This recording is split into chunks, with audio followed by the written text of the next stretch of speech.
이번 시간에는 72번부터 보겠습니다. 222쪽입니다. 사회복지 정책에 관한 설명으로 옳은 것은 자산조사는 평등 가치를 실현하는 데는 유리하지만 기여를 수급자격 요건으로 하나로 만든다. 자산조사라고 하는 것은 공공구조의 기본 필수 조건입니다. 그에 비해서 기여라고 하는 것은 사회보험에 관련된 내용이죠. 전혀 지금 관련 없는 내용을 지금 하고 있습니다. 때문에 무슨 자산조사에 기여를 필요한다거나 이런 그것이 나와 있는데, 자, 이것은 전혀 분리가 되는 얘기가 되겠습니다. 그래서 평등 가치를 실현하는데 최대한 가까운 것은 사회수당이고, 그에 비해서 자산조사라고 하는 것은 생존권의 가치를 실현하는 하나의 필수 조건입니다. 그에 비해서 기여는 사회보험의 조건이 되겠습니다. 본인 부담은 도덕적 해이를 감수할 수 있으나 이용자의 서비스 이용을 제한할 수 있다. 그렇지요. 이 본인 부담, 특히 우리 사회보장 정책에 있어서 의료보장에는 모두 본인 부담이 있습니다. 국민건강보험도 그렇고, 그리고 하물며 의료급여에도 있습니다. 노인장기요양보험에도 15%, 20% 본인 부담금이 있지요.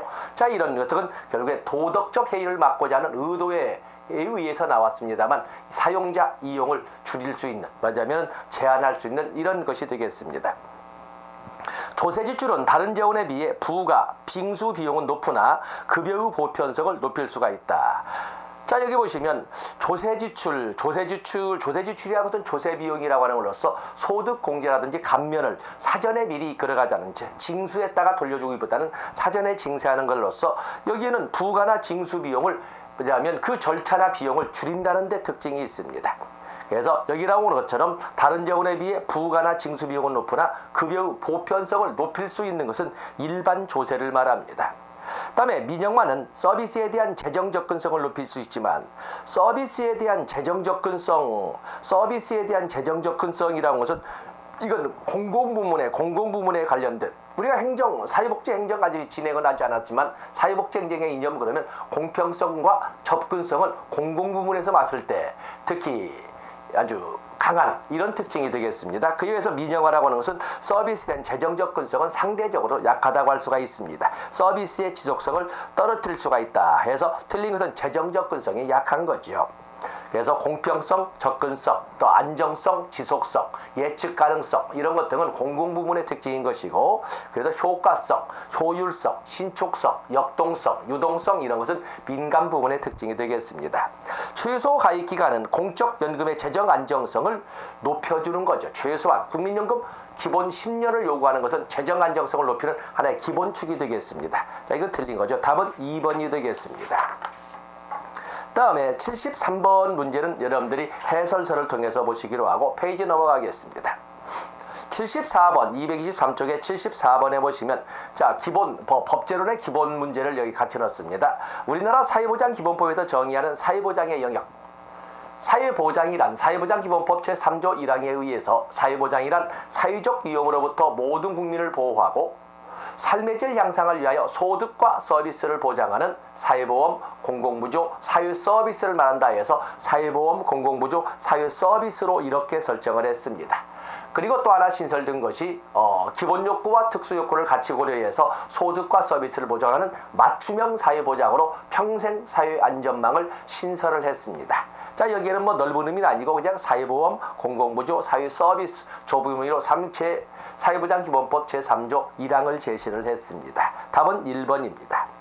다음에 75번에 보시면 소득 재분배 문제 나와 있군요. 소득 재분배 유형과 관계 집단을 연결하면서 옳은 것을 모두 고른 것은, 자, 수직적 재분배, 가진 자로부터 갖지 못한 자, 부자로부터 빈자로 소득 이전을 말하고 있는데, 이건 공공부조에서 그래도 고소득층 대 저소득층. 수평적 재분배는 주로 건강보험이나 고용보험, 실업급여에서 나오게 있었는데, 거기에는 위험 발생률이 높은 고위험 집단을 위하여 저위험 집단, 그래서 아직 건강한 사람들이 그동안 내놓았던 건강보험료를 고위험 집단이라 할 수 있는 질병 부상의 집단에게 밀어줌을 쓸 수 있도록 하는, 또 현재 취업 상태에 있는 저위험 집단이 현재 실직 상태에 있는 실업 집단에 실업급여 보험료를 밀어줌으로써 이런 거지요. 그도 고위험 집단 대 저위험 집단. 그다음에 세대 간 현 세대의 세대 및 미래 세대. 자, 이것은 우리가 아직은 실행을 않고 있습니다만은 국민연금 운영 방식을 만약에 부가 방식으로 한다면 젊은 세대의 집단적 노인 부양의 개념으로서 현 근로세대가 현재의 근로세대가 현재의 노인 세대를 위하여, 그렇기 때문에 현재의 세대와 미래 세대의 관계, 아니면 현재의 세대와 과거 세대의 관계가 세대 간 이렇게 되겠습니다. 세대 내라고 하는 것은 보통 적립 방식으로 설명을 할 수가 있겠는데, 세대 내에서는 만약에 국민연금을 세대 내, 그래서 국민연금 자체를 적립 방식으로 운영한다면 세대 내 재분배, 또 세대 간 공평성이 확보가 될 겁니다. 여기 노령 세대 대 근로 세대라고 하는 것은 디귿번을 함정으로 파놓고 4번, 리을번, 이것은 세대 간 재분배 부가 방식에서 나오는 특징이 되겠습니다. 답은 기역, 니은, 디귿이 되겠습니다. 다음에 76번 여러분들이 보시기로 하고 224쪽으로 넘어가겠습니다. 77번에 보시면 사회보험의 특징으로 옳지 않은 것은, 자, 사회보험의 특징이 그런 기본 특징도 있고 공공부조와 비교해서, 민간보험과 비교해서 이런 특징 나오지 않겠습니까? 사회보험은 국가 책임으로 행함을 원칙으로 한다. 사회보장기본법. 어떤 사회보험은 국가가 독점 경영하는 걸로써 법으로 강제권을 발동하는 이런 사회보장제도가 되겠습니다. 강제가입을 원칙으로 한다.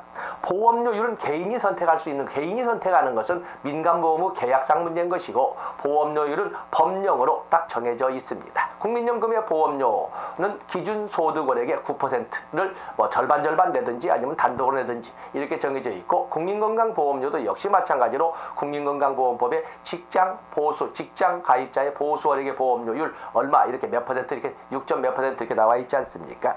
그다음에 급여 수준은 소득에 정비례한다? 아니죠. 소득 비례 객출 소득 비례 기여는 있지만 정비례는 아니고 사회적 적절성을 반영해서 조정을 하고 있습니다. 정비례가 이건 틀린 거군요. 다음에 기금 재정관리에 정부가 개입한다. 공공기관이 관리 운영을 담당한다. 사회보험 모두 국민연금공단, 국민건강보험공단, 근로복지공단 다 있지 않습니까? 이런 것처럼 공공기관이 관리 운영을 담당을 합니다. 답은 3번 정비례가 틀렸습니다. 78번에 보시면 사회보험과 민간보험에 관한 설명으로 옳지 않은 것은, 사회보험은 강제가입을 원칙으로 하고 민간보험은 계약에 의합니다. 민간보험 재원을 보험료로 충당한다. 사회보험은 노사, 정, 3자 부담으로 노사가 같이 내고 있는 보험료를 주둔 재원으로 할 때 국가 지원금을 반영을 합니다만, 민간보험은 재원을 보험료로만 충당을 합니다. 다음에 사회보험의 급여는 법률로, 다음에 민간보험의 급여는 계약으로 정해진다. 뭐 당연한 거고, 민간보험은 위험을 분산하지 않는다. 사회든 민간이든 보험이란, 인슈런스란 단어 그 자체가 위험 분산의 개념을 가지고 있습니다. 이건 틀린 거고, 사회보험과 민간보험은 급여 제공 시 자산조사 하지 않습니다. 그렇죠. 이미 추정된 위험이나 예측된 이런 위험에 의해서 급여가 이미 결정되어 있는 것입니다. 답은 4번이 틀려 있습니다. 다음에 79번 여러분들이 봐주시고 225페이지로 넘어가겠습니다. 79번 여러분 해설 보면 충분히 박스로 해설 충분히 해놨습니다. 225페이지에 80번을 보시면 공적연금제도에 관한 설명으로 옳은 것을 모두 고른 것은, 자, 공적연금 여기 보면은 적립방식, 확정급여식 완전 쭉 나와 있는데 79번의 연장선상에서 지금 문제를 다루고 있는 것입니다. 적립방식에 비해 부가방식은, 부가방식은 결국에 현 근로세대의 수입을 일부는 자기의 생활 유지에 쓰고 일부는 현 노인세대의 생활비로 내놓도록 하는 방식이거든요. 그렇기 때문에 이것은 우리가 일반적으로 말할 때 세대 간 소득 재분배를 이끌어가는 걸로써 젊은 세대의 집단적 노인 부양의 의미를 갖습니다. 근데 문제의 장점으로서는 도입과 동시에 즉각 지불이나 즉각 시행이 가능하지만, 문제는 단점으로서는 인구학적 병동에 아주 취약함으로써 세대 간 갈등이 초래될 수 있는 이런 문제가 있는 것입니다. 이건 맞는 것이 되겠죠. 확정급여식, 우리는 확정급여식이냐 확정기여식이냐 할 적에 우리는 아직은 1.2라는 비례상수가 2028년도 1.2가 될 때까지 계속 연동 중이기 때문에 우리는 확정기여식은 아닙니다. 역시 우리는 연동, 변동기여식이죠. 그러나 언제나 나올 적에 만약에 현 시점으로 본다면 몇 년도에 얼마를 받을 수 있다라고 이렇게 금액이 나와 있거든요. 그래서 우리는 확정급여식입니다. 과거의 소득 및 소득활동 기간에 의하여 결정된다. 그죠? 소득에 비례하여 객출을 하고 보험료를 징수하고 또 이 기간만큼 소득 활동 기간이고 가입 기간이 되겠습니다만 그에서 결정된다. 그다음에 완전 적립 방식은 우리가 완전 적립 방식 보험료만 가지고 재원을 충당하는 민간보험과 같은 경우에는 완전 적립 방식이 이루어져야 될 겁니다. 그러나 이 완전 적립 방식은 그야말로 완전하게 근데 우리 이제 국가적 지원금이 있기 때문에 완전 적립은 사회보험은 아닙니다만은 그래도 어떤 적립 방식이라고 하는 것은 소득의 일부는 현재 자기의 생활을 쓰고 그리고 일부는 미래를 위하여 저축하는 방식 그 중에 보험료도 포함이 되는 겁니다.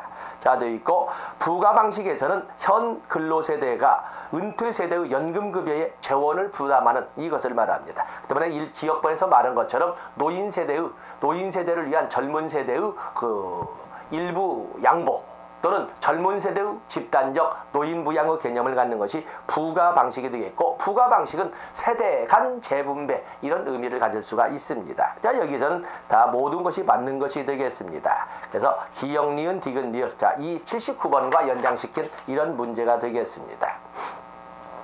다음에 81번에 보면 이제는 구체적으로 국민연금부터 나와 있습니다. 국민연금에 관한 설명으로 옳지 않은 것은 강제 가입을 통해 역선택을 방비하고자 한다. 사회보험, 특히 국민연금이나 사회보험은 모두 국가가 법으로 강제하고 있는데 그 이유는 정보의 비대칭으로 인해서 정보 확보율이 높은 위험 발생률이 적은 소위 잘 사는 이런 사람들은 거의 가입하지 않게 됩니다. 그러면 보험의 본래 본질인 위험 분산의 개념이 나오지 않거든요. 그래서 국가가 적극적으로 개입해서 이런 역선택을 방지하고자 하는 이런 노력으로 강제 가입을 이끌어가게 되는 겁니다. 저소득자에게 보험료를 지원하기도 한다. 두루누리 사회보험과 같은 경우가 있지요. 두루누리에서 10명 미만의 소규모 사업장 가입자나 월 평균 보수 요즘은 또 얼마로 또 계속 쭉 올라가겠습니다만 지금 한 140만 원이나 150만 원 정도 됐을 겁니다. 평균 보수가 일정 금액 미만인 근로자를 고용한 사업주 그리고 근로자에게 고용보험과 국민연금 보험료를 감면해 주는 것을 두루누리 사회보험이라고 합니다. 자, 이것은 저소득자에게 보험료를 지원하기도 하지요. 급여 수준 후 실질적 가치를 유지하고자 한다. 해마다 매년 전국 소비자 물가 변동률을 반영해서 보험료 다 조정합니다. 급여 수준을 조정을 하게 되는 거죠. 민간에 위탁 경영하는 것이 일반적이다? 아니죠. 사회보험은 국가가 중앙정부가 다 독점 경영하는 시스템입니다. 민간에 위탁 경영한다 민간에 위탁 경영하는 것은 이것은 사회 서비스에서 사회복지 시설에 관련된 내용에서 나올 수 있습니다. 전 국민을 대상으로 가입 대상자를 확대하는 경향이 있다. 전 국민 가입을 목표로 하고 있죠. 답은 4번이 되겠습니다. 다음에 82번에 보시면 국민연금 기본연금액 산출 방식이 다음과 같을 때 20년 가입자와 40년 가입자의 소득 대체율은 얼마인가?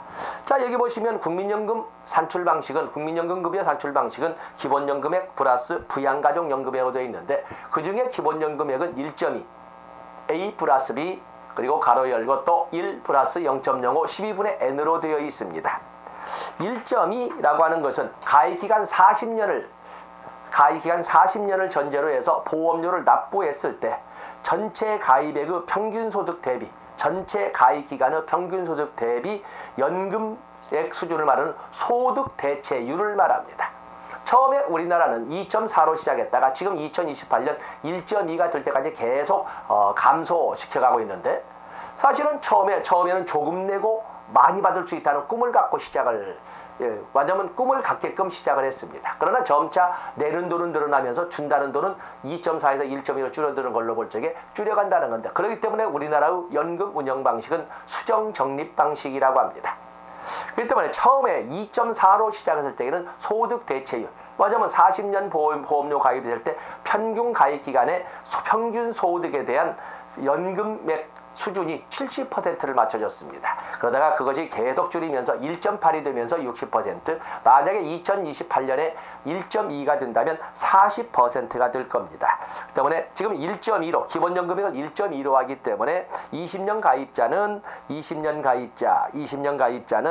20% 그리고 40년 가입자는 40%가 되도록 이렇게 지금 연동 중에 있습니다. 그래서 자 여기는 뭐 간단하게 20% 1.2의 의도는 소득 대체율을 40년 가입을 기준으로 했을 때 소득 대체율을 40%로 맞춰가고 있다. 지금 계속 70% 2.4에서부터 40%로 맞춰가면서 2.4에서 2.1, 1.8, 1.5, 1.2로 줄여가고 있다. 20년 가입은 20%, 40년 가입은 40%. 답은 3번이 되겠습니다.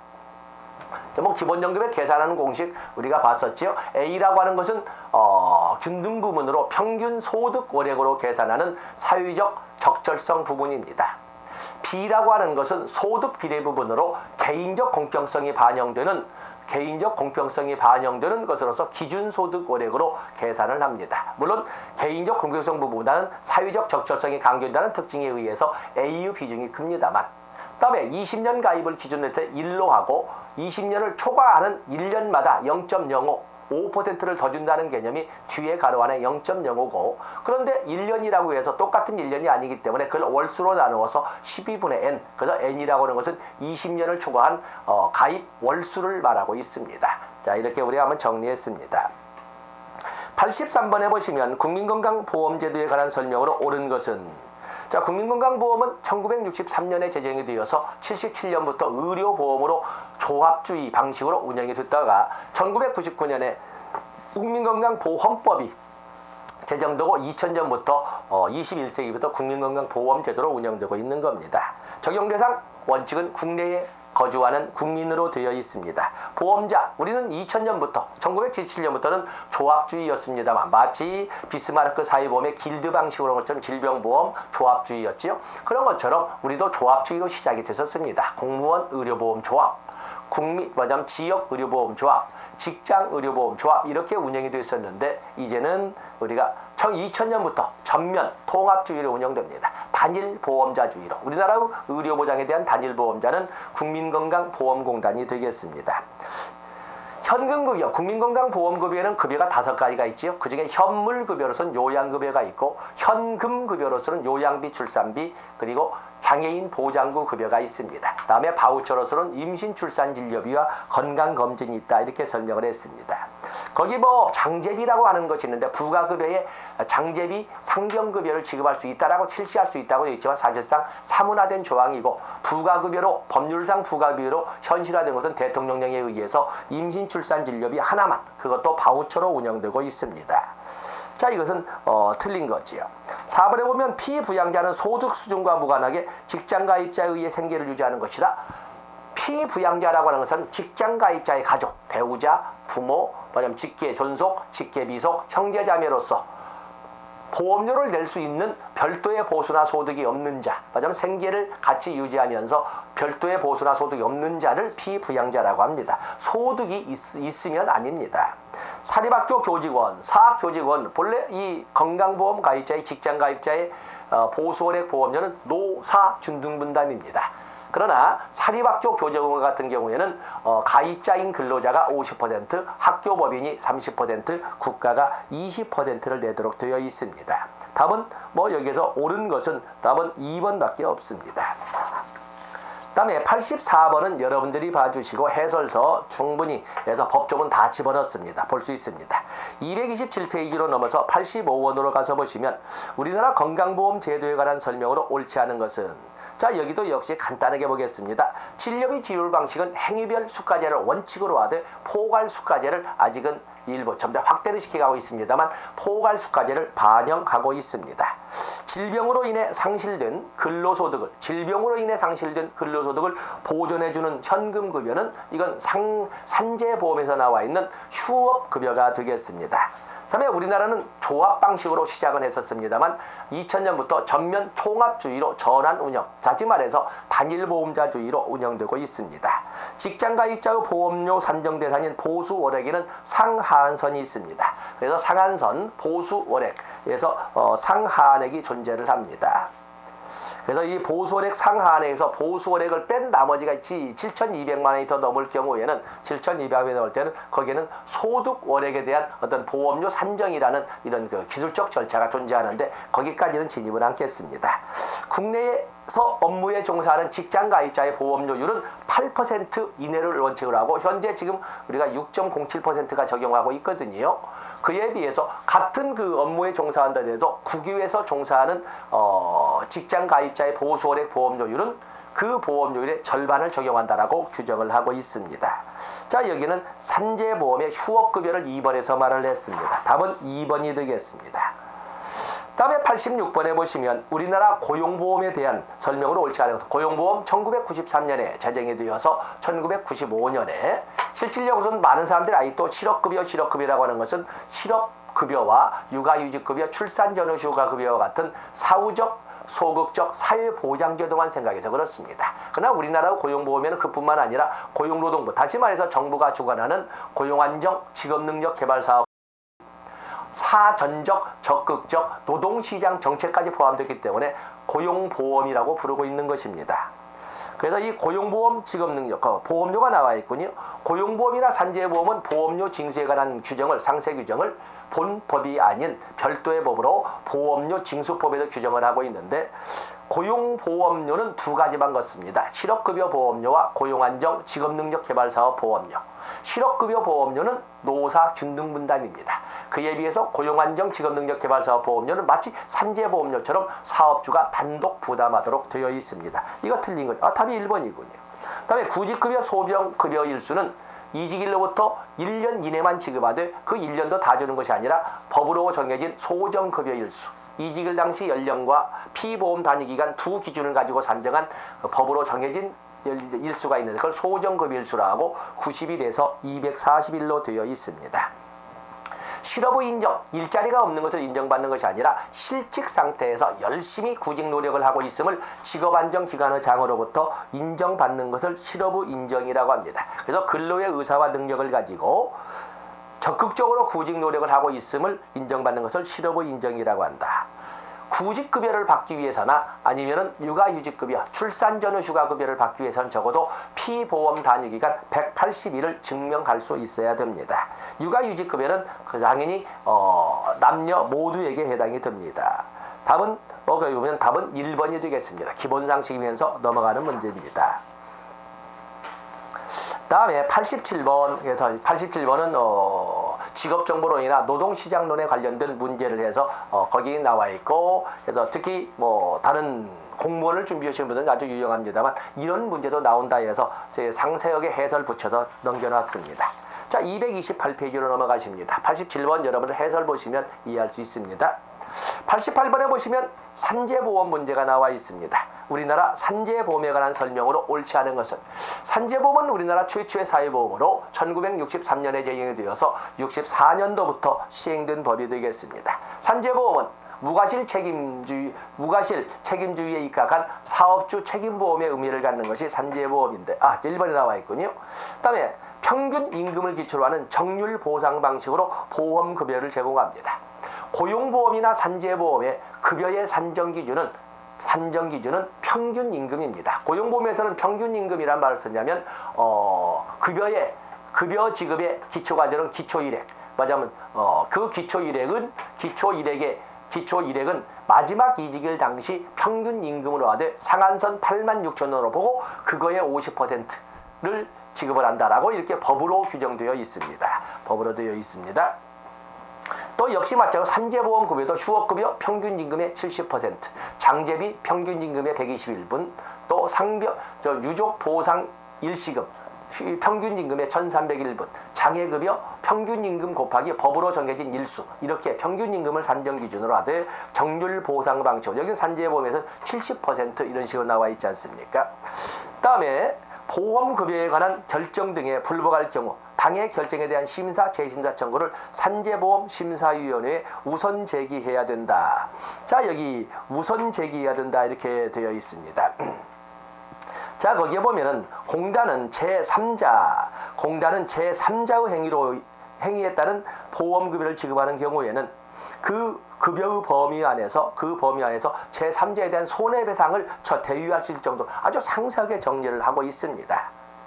실질적으로 이 보험급여를 산정하게 되면은 보험급여 불복 등이 있으면 이들은 여기에다가 산재보험심사위원회에 제기하는 것이 먼저 하는 것은 어디에 근로복지공단에 심사 청구를 하고 거기에 불복할 때 산재보험심사위원회에 재심사 청구를 하게 되는 것입니다. 그렇기 때문에 여기에는 먼저 심사 청구부터 재심사 청구를 모두 산재보험심사위원회에 서는 건 아니고 심사 청구는 근로복지공단에 재심사 청구는 산재보험심사위원회에 하게 되는 겁니다. 3번에서 함정을 받네요.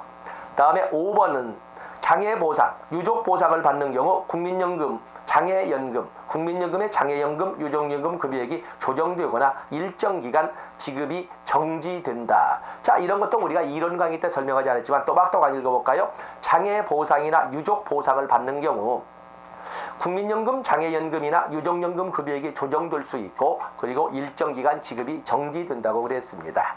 답은 3번이고 5번은 이론 시간에 설명하지 않기 때문에 여러분들 한번 정독하시기 바라겠습니다.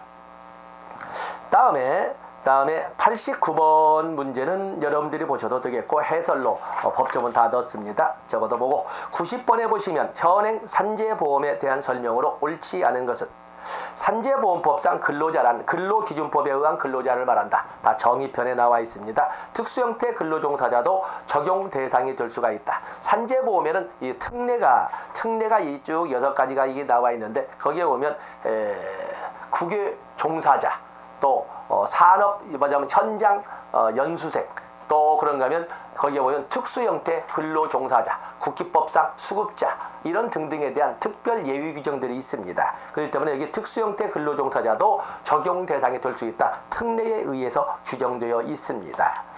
다음에 상병보상연금 거기에는 뭐 이제 8종 세트의 그 급여가 있는데 상병보상연금 요양급여를 받은 지 2년이 지난 후에도 부상이나 질병이 치유되지 아니하고 폐질이 악화되어서 더 이상 노동 능력이 상실되거나 아니면 노동력이 감소되는 경우 휴업급여를 대체해서 지급하는 것을 상병보상연금이라고 합니다. 있습니다. 직업재활급여, 사회재활급여는 없습니다. 답은 4번이 되겠죠. 4번이 되겠습니다. 다음에 부분주업급여, 휴업급여는 고령자 휴업급여, 부분주업급여, 또 저소득자 휴업급여, 또 고령자 휴업급여 이런 등등. 그래서 이 휴업급여에는 4가지가 있습니다. 그래서 부분유업급여, 저소득 근로자를 위한 휴업급여, 고령자를 위한 휴업급여, 그리고 재요양기간 중에 휴업급여 4가지가 존재를 합니다. 답은 여기에서 틀린 것은 사회재활급여가 되겠습니다. 그다음에 91번, 229페이지로 넘어가면 91번 산재보험에 대한 설명으로 옳은 것은 역시 자꾸 이제 법제론과 우리 겹쳐서 나오지 않습니까? 그렇기 때문에 정책론에서는 보통 법제론과 한 5개 문제가 겹쳐서 해서 아주 유효한 그래서 정책론과 법제론을 동시에 진행하는 것이 좋습니다. 보험료 부담은 사용자, 근로자가 각자 절반씩 한다. 아주 무조건 틀린 거지요. 산재보험의 보험료는 사업주가 단독 부담합니다. 5인 이상 근로자를 사용하는 모든 사업자를 대상으로 아니지요. 그건 처음에 시작이 되는 것이고 이제는 한 사람이라도 원칙적으로는 한 사람이라도 근로자를 사용하면 모두 대상이 됩니다.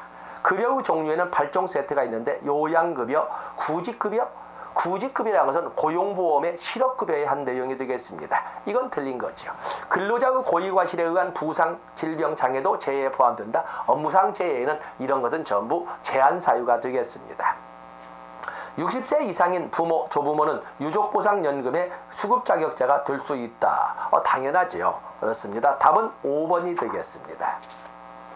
다음에 92번에 보면 5번째 사회보험 노인장기요양보험 2007년도에 법률이 제정되고 2008년도부터 시행된 것이 노인장기요양보험입니다. 급여의 종류는 크게 3개가 있지요. 체가급여, 시설급여, 특별 현금급여가 있습니다. 특별 현금급여 좋습니다.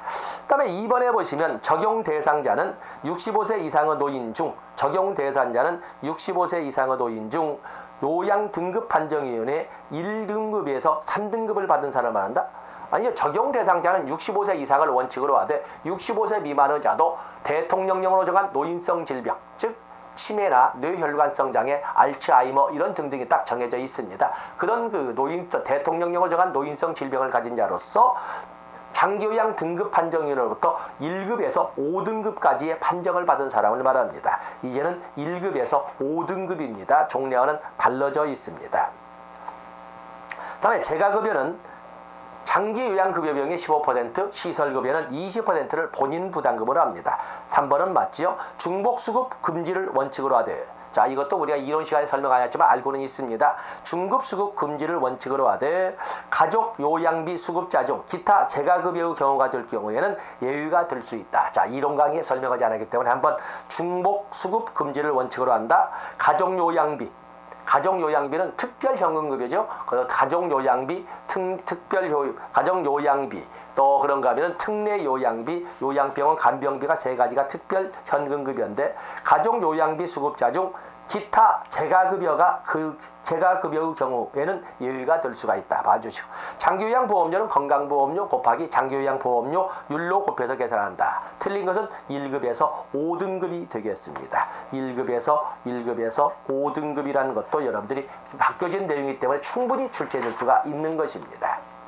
다음에 93번에 보시면 노인장기요양보험에 대한 설명으로 옳지 않은 것은 단기보호 이건 재가급여의 6종 세트 하나죠. 방문요양, 방문목욕, 방문간호, 단기보호, 주야간보호, 기타 재가급여. 여기는 재가급여에 속합니다. 답은 1번이군요. 장기요양 인정의 유효기간은 최소 1년 이상으로 한다. 노인 요양 공동생활가정 시설급여 제공할 수 있다. 시설급여는 노인 의료복지시설에서 장기적으로 행하는 것을 말하는데 노인 의료복지시설에는 노인시설과 노인요양 공동생활과정이 있습니다. 장기요양기관을 설치 운영하고자 하는 자는 시장 군수구청장의 지정을 받아야 한다. 장기요양기관을 설치 운영하는 자는 시장 군수구청장의 지정을 받되 그 중에 재가장기요양기관을 설치하는 경우에는 신고만 해도 된다. 다 이걸 강조했던 점이고 65세 이상의 노인 또 65세 미만으로 특정 노인성 질병을 가진 자로 6개월 이상 장기 요양을 요하는 자로서 등급판정위원회로부터 1등급에서 5등급까지 판정을 받은 사람은 장기 요양급여의 대상자가 됩니다. 어쨌든 답은 1번이 되겠죠. 다음에 거기 보시면 90번에 빈곤선 빈곤지수가 쭉 나와 있는데 한번 읽어는 보겠습니다. 출제 비중은 그렇지만 자 이런 문제 빈곤에 대한 문제 우리는 상대적 빈곤 기준중위 소득을 가지고 해서 우리는 상대적 빈곤 개념을 지금 채택하고 있습니다. 기준 중위 소득의 몇 퍼센트 이하를 빈곤으로 하되 옛날처럼 획일적으로 하지 않고 상대적이죠. 생계급여 측면에서는 몇 퍼센트 이하를 교육급여 측면에서는 몇 퍼센트 이하를 빈곤으로 본다. 이런 관점입니다. 빈곤갭과 빈곤율이 동일한 두 나라의 빈곤층의 소득 분포는 동일할 수가 없지요. 빈곤갭이라고 하는 것은 빈곤선 이하, 빈곤갭이란 빈곤선 이하의 가구의 소득을 빈곤선까지 끌어들이는데 소요되는 GNP 대비 자금의 비율을 빈곤갭이라고 합니다. 빈곤선 이하의 빈곤선 이하 가구의 소득을 빈곤선까지 끌어올리는 데 드는 금액이 GNP 대비 몇 퍼센트냐를 보는 것이 빈곤갭이라고 합니다. 그래서 그에 비해서 빈곤율이라고 하는 것은 그야말로 빈곤의 전체 인구수 또는 전체 가구수 대비 빈곤 가구수 곱하기 100으로 오는 것이 바로 빈곤율 아니겠습니까? 그래서 빈곤층의 소득 분포가 동일하다고 할 수가 없습니다. 이건 뭐 논리적으로 말이 안 되는 거. 답은 1번이 되겠어요. 빈곤율은 빈곤층의 규모를 100분의 1로 나타낸 것이고 빈곤갭은 빈곤의 심도. 그래서 말이 좀 너무 어렵습니다. 조금 전에 말씀드린 것처럼 해설서 쭉 적어놨습니다.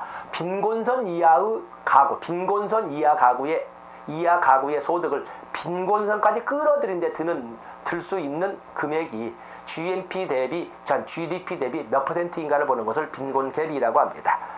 우리나라 최저생계비는 절대 빈곤선 개념에 기초하고 있다. 그래서 우리나라 최저생계비는 매년 최저생계비와 최저임금을 산출하도록 하고 있습니다만은, 자, 여기에서는 절대 빈곤선 개념을 가지고 기초하고 있는데, 실제 우리의 개념은 상대적 빈곤을 택하고 있습니다.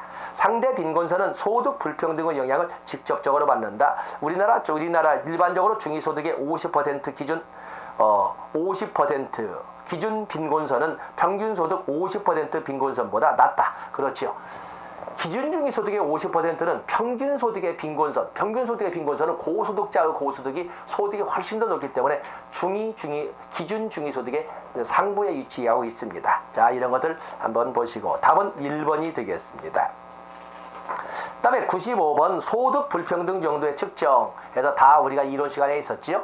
노렌츠 곡선이나 지니 개수, 오분위 분배율은 크면 클수록 불평등이 크다, 불평등하다. 그에 비해서 10분위 분배율, 전체를 소득 분표를 차례대로 나눠야 하고 그것을 10등분한 후에 하위 40%의 소득 누적액을 상위 20%로 나눴을 적에 2에서 0으로 나눠질 텐데 크면 클수록 평등하다라고 설명을 했습니다. 노렌츠 곡선, 지니 개수, 그리고 5분위 분배율은 크면 클수록 불평등하다.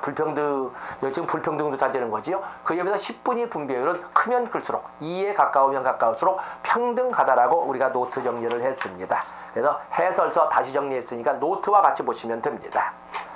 다음에 96번도 역시 마찬가지로 노렌츠 곡선도 나와 있지요. 그래서 96번도 해설서 보시고 넘어가시고 231페이지로 넘어가십니다. 97번에 보시면 국민기초생활보장제도 원칙에 관한 설명으로 옳지 않은 것. 자, 국민기초생활보장제도는 공공부조의 근거법으로서 의미를 갖습니다. 그 때문에 공공부조의 원칙을 그대로 적용할 수 있지요. 국가 책임의 원칙, 생존권 보장의 원칙, 그리고 최저생활보장의 원칙, 자립지원이나 자활조성의 원칙, 보충성의 원칙, 그리고 평등의 원칙, 또 뿐만 아니라 세대단위의 원칙, 신청직권의 원칙, 필요직응의 원칙, 현금지급의 원칙, 주거지급의 원칙, 이런 등등을 다 정리할 수가 있습니다. 자, 여기 옳지 않은 거 보면은 가족부양우선, 그렇죠. 사적으로 먼저 가족부양우선, 가족의 부양과 다른 법령에 의한 급여를 우선시하고도 부족하면 채워주는 것이 보충성의 원칙이 되겠습니다. 자립조장, 현물급여가 아니라 현금급여가 되겠죠. 답은 3번이 되겠네요.